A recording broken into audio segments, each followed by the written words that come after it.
Gordo here from Gordo's Games, and I'm bringing you some Digimon TCG content today. And today I'm going to bring you a deck profile from EX01. So we did one the other day, which was for Machinedramon. Amazing deck, one of my favourites, one I'm going to be spending a lot of time on. You might see a couple of revisions go up on my YouTube, mainly as reminders to myself, so I know what I have done and what I've not done as of yet, because I'm planning to play into it quite a lot. But today we're bringing you some blue. So before we do that, don't forget, if you like the content, don't forget to like, comment, subscribe, hit the bell for notifications so you know when this content goes live for you. And also, if you haven't done already, on my YouTube there is a channel, there is a giveaway going on. At this point, I've get to 500 subscribers on the YouTube channel, which costs you nothing to do. You get one of these Gordo's Games Gordo's Games mats, which you'll see in just a second. Let's have a look at it. And here it is. You will get yourself one of these anywhere at all you're based. I will send it sent to you, US, Europe, anywhere. So just get involved. Go into the video itself. Let me know why you got involved in the game, when you got involved in the game. Just basically why you enjoy Digimon. Without further ado, deck profile time. So I want to start this one off a little bit different here because I got a few little treats in the post today. So on a big shout out to my sponsor tri-finity. For all the work they do with me. They sponsored me they did help sponsor the charity event that I took part in. They deal with all of my sleeves, mats and everything like that. This one here was done through Ultimate TCG, so big shout out to them. It was organised through Gruffy. Gruffy Gets Good. If you haven't checked out his YouTube, feel free to do so.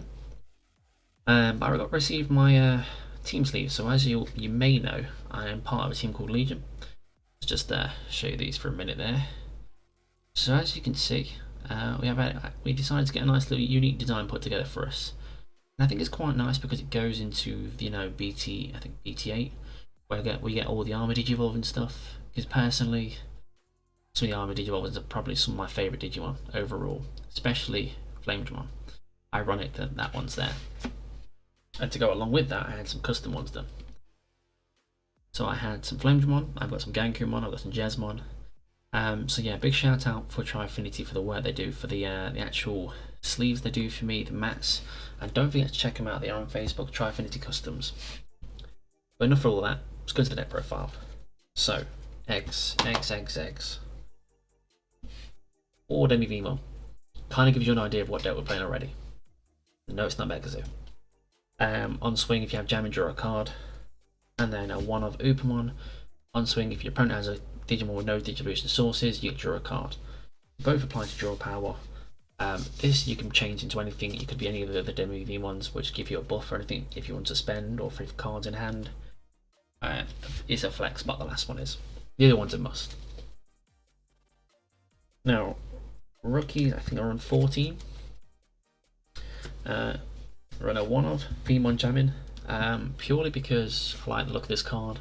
I run it as a one-off because I don't really think you need to max out on this card as much anymore, because now there is a level 4 with jamming in the Vmon kind of trait line, which does a bit more work anyway. I know we used to have Frigimon, but it's next to Vmon, so it does its piece. So this is just a one-off. The main kind of rookie here that we want to see all the time is Vmon. Once per turn, when this Digimon becomes unsuspended during your main phase, gain 1 memory.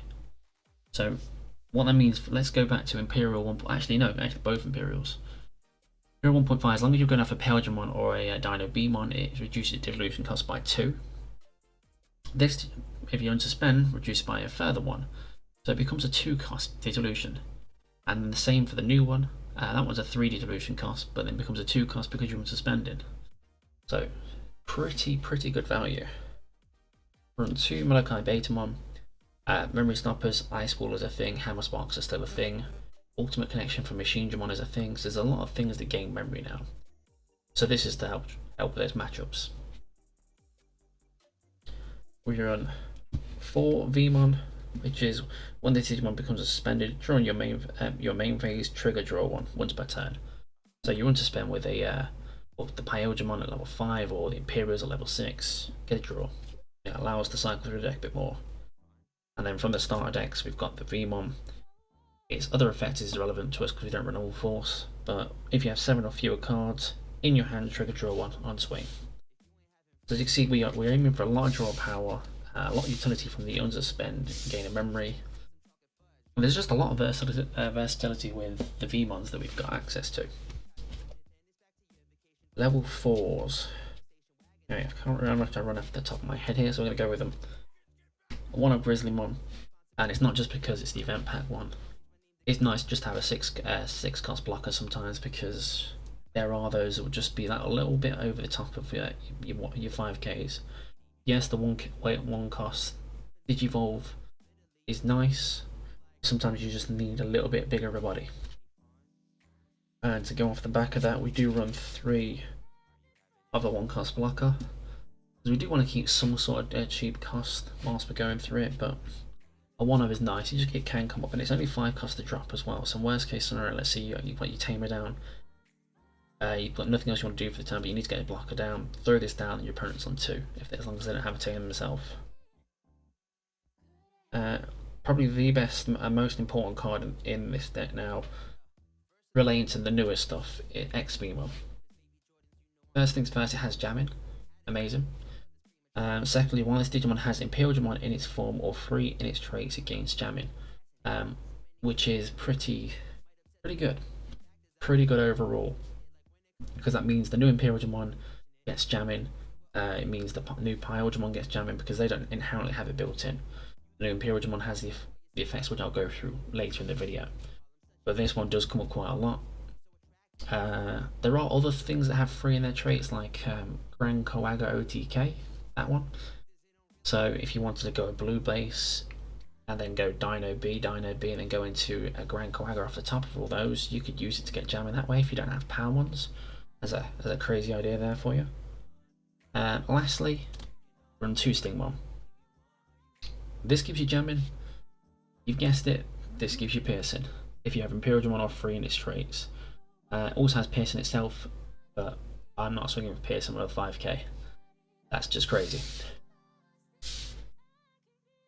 So we run 10 level 4s. We run 8 level 5s, and you can probably guess these. 4 of the new Pyaldramon. When did you want, if a card with free is in its traits, is in this Digimon's Devolution cards, unsuspend this Digimon. So this allows us to unsuspend. So if you're playing against, let's say like this Rookie Rush that has very low DP in that, and you think you'd be safe to swing, you can go into X-Vmon, swing, go into this afterwards, then swing again. Just to try and get yourself that extra thing. I mean, X-Vmon actually gives you jamming anyway, but say for example you had a Sting one, you could then go into it and it gets pierced and it could swing over something. So you get what I mean. There's logic there. And 4 Pyaldramon. Oh, one last important part with this one. This one's still the best. There's a reason this one is needed, because it can close out games late game. Because it has the effect of while this Digimon has Imperialdramon in its name, it can't be blocked. So if you get the 1.5 Imperial underneath this, if you get the 1.5 Imperial on this, you get to basically restand, swing. Actually, either of the Imperials, you get to restand and swing, and it's basically can't be stopped. You can look to steal games. This is still the better one, purely because being able to swing twice with Imperial's nuts.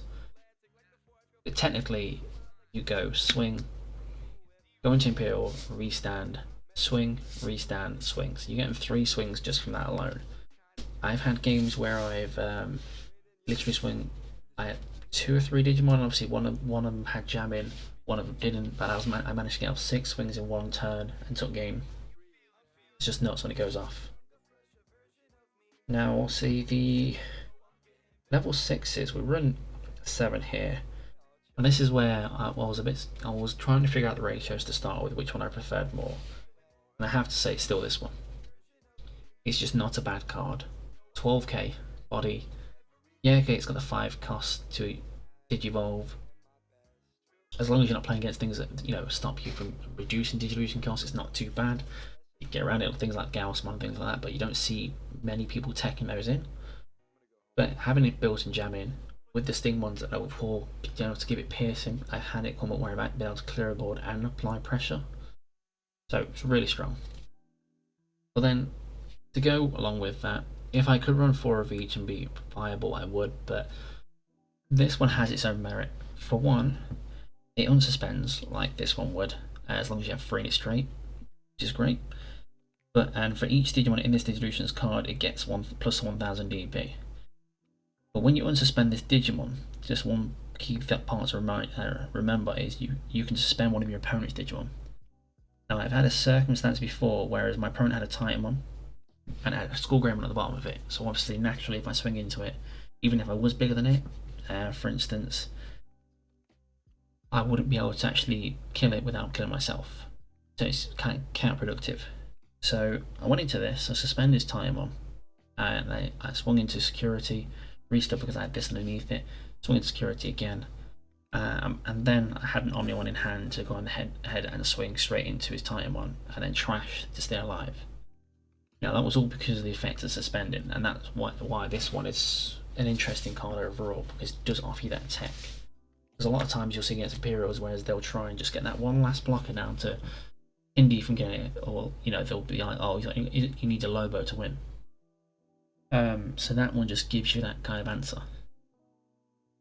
Obviously, there are still all the Nidhogg's and that you can run Dino Bees. I don't really think much of the new Dino Bee on this set, if I'm completely honest.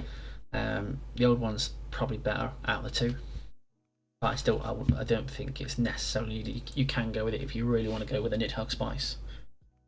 Run 2 Omnis, Blitz Omni. Just this deck's all about swinging as much as possible and being as aggressive as possible. This is aggressive. We run 3 Davis.